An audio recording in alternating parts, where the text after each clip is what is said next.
The energy supply crisis that has dogged South Africa for years now was on the minds of major mining investors at an event in Johannesburg. Travis Andrews was there. This year's mining indaba takes place amid a tumultuous time for the sector, which has been rocked by an energy crisis, illegal mining activities and policy-related issues.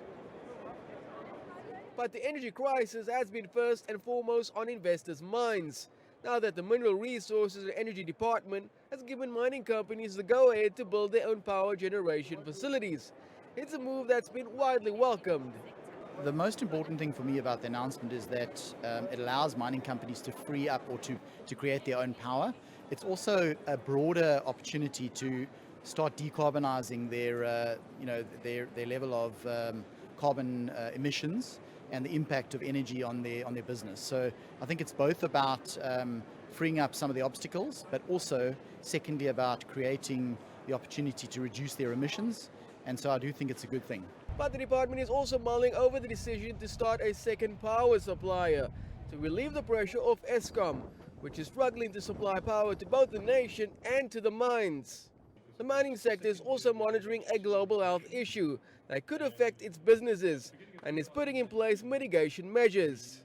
I mean, if we do have occupational exposures or exposures to the coronavirus, we've taken the National Institute for Communicable Diseases approach to this worldwide crisis of the coronavirus and taken their protocols around quarantining, etc., and put that all into documents that have gone through to our Health Policy Committee members.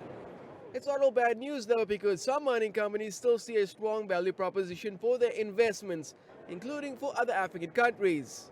Rio Tinto is very much committed to projects in Africa, as our leaders have been saying this across the world. You could see that here in South Africa in Richards Bay and also in Madagascar where Rio Tinto is investing. For now though, there remains consensus that the industry does need to find more sustainable ways to supply the world's raw materials so that the sector can thrive and develop the true economic potential of the continent.